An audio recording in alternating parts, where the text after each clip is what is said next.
Hello friends, இன்றைக்கி நம்மகிட்ட இருக்கிற வண்டி என்னென்னு பார்த்தீங்கன்னா டொயோட்டோ ஃபார்ச்சுனர். இது 2012 மாடலு. இந்த வண்டி 2 ஓனர் யூஸ் பண்ணியிருக்காங்க. வாங்குறவங்க 3வது ஓனரு. இந்த வண்டி கண்டிஷனு நல்ல கண்டிஷனில் இருக்குது. ஸ்க்ராட்சு டென்ட் அந்த மாதிரி எதுவுமே கிடையாது. ரீப்ளேஸ்மெண்ட் எதுவும் கிடையாது. ஃபுல் அண்ட் ஃபுல்லாக ஒரிஜினல் கண்டிஷன்லேயே இருக்குது வண்டி. இது 2,30,000 கிலோமீட்டர் ஓடி இருக்குது. ஆனால் அதுக்கு எல்லாத்துக்குமே சர்வீஸ் ரெக்கார்டு வந்து ப்ராப்பராக இருக்குது. இது ராமநாதபுரம் ரிஜிஸ்ட்ரேஷன் வண்டி, TN65 வண்டி. வண்டி இருக்கிற லொக்கேஷன் பார்த்தீங்கன்னா ராஜபாளையம். இந்த வண்டி இன்டீரியர் பார்த்தீங்கன்னா தெளிவாக இருக்குது. உங்களுக்கு வந்து உள்ள எந்தவித டேமேஜுமே இல்லை.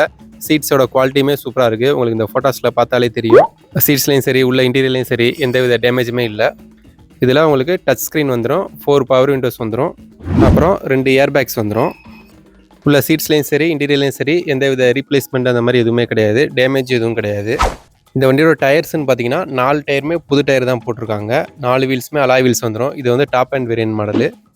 இந்த வண்டியோட மைலேஜ் கரண்ட்லி என்ன தருதுன்னு பார்த்தீங்கன்னா 10 kmpl லிட்டர் தருது கரண்ட்லி. இது வந்து டீசல் வேரியன்ட் வண்டி. டிரான்ஸ்மிஷன் டைப் பார்த்தீங்கன்னா மேனுவல் டிரான்ஸ்மிஷன் தான். இந்த வண்டியில் இன்சூரன்ஸுமே கரண்ட்டில் தான் இருக்குது. அப்புறம் இந்த வண்டியில் வந்து உங்களுக்கு ஃபேன்சி நம்பர் வந்துடும். 9999 அந்த மாதிரி ஒரு ஃபேன்சி நம்பர் தான் இந்த வண்டியில் வந்திருக்கு. ஓகே ஃப்ரெண்ட்ஸ், ஃபைனலாக இந்த வண்டியோட ப்ரைஸ் எவ்வளோன்னு பார்த்தீங்கன்னா 11,50,000 வரும். இதுவுமே நெகோசியபிள் ப்ரைஸ் தான். இதிலேருந்து பெஸ்ட்டான ப்ரைஸ்க்கே உங்களுக்கு பண்ணி கொடுப்பாங்க. இந்த வண்டி வேணுங்கிறவங்க என் நம்பர் கான்டெக்ட் பண்ணுங்கள். நான் நம்பர் கீழே டிஸ்கிரிப்ஷனில் கொடுக்குறேன். தேங்க்யூ.